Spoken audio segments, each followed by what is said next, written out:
Hey Forex Fortune Hunters, it's Tom Wilmot, and today we're going to go back over something that's really key to your profitability. We're going to discuss spreads and time frames and how to fit the right ones together, when to trade during the day, and how to find out what you're actually going to be paying your broker for that particular Forex entry. So let's get started. Hold on to your hat. We'll start right after this.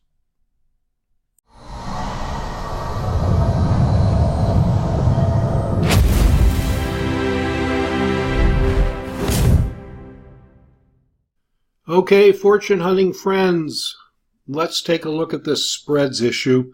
It's really key to your profitability, and you have to be a little careful because even though, for example, the Euro USD, which we see up here on the chart in a 1 hour time frame, tends to have a small number of pips in spread or commissions, like 1 or 1.5.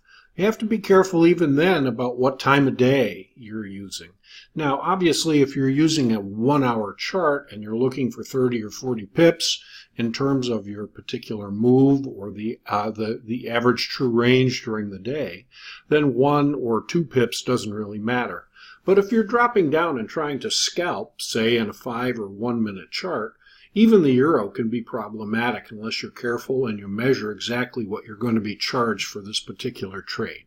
So let's take a look at, first of all, how we find that out.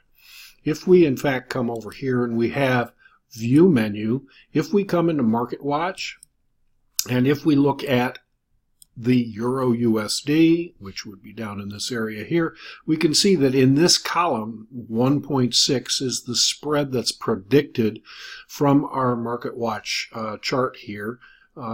It's changing 1.5, 1.6 pips, but certainly under 2 pips. So you can kind of count on that. Now notice in comparison to that with the pound yen, which is a pair I like to trade a lot because it is volatile, we're way up at the 3.2 pip area. So if you're trading a 1 minute chart in the pound yen, you have to be very careful that the move is going to match your ability to cover that spread and still have some profits left over. So if you're looking for 8 or 10 pips, 3 pips is like 30% of your total profit capacity. So you want to be cautious about that. Okay, now there is another way to take a look at this real-time spread. Notice down here in this corner I have the bid price going. This is an indicator I found on the internet, and it's actually in my Dropbox list of indicator files that you can download for free if you go over to fxfortunehunter.com and let me know you're interested. Bottom line is that in this indicators area, I'll bring it over because it was on my other monitor, we have magnified market price. Okay, now in this particular program, by the way, if we edit it, you can change the ability to see the typeface. You can move that to any corner of the screen. It's right now in the lower right-hand corner and so forth. But it represents the bid price that's active at any particular moment in time. And you can see that it draws a horizontal line here. If you want to see what the real-time spread is going to be, you come over here, you right-click first of all on your screen, right-click, and then this box pops up and down in Properties. If you come to Common Properties, you'll see Show Ask Line right here. If we click on that and say OK, now you'll notice that we have our Ask Line in place compared. And over here, although it's tiny type, you can see we're talking about 109.79 versus 109.9. So we're right at that 2 pip spread. So that's a way to characterize yourself. Now, I'd like to also point out that at the end of any day, this is a Sunday night right here. I'm recording this on September 30th, Monday. But notice on Friday afternoon, notice in the late part of the day, even on Thursday afternoon, not much going on. A little bit of motion here. Just chop here in this particular area right before our fold over from day to day dotted line.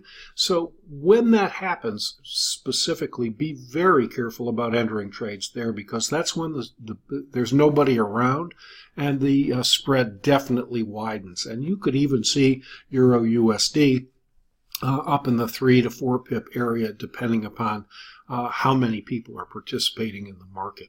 Things don't tend to light up again until the Asian session.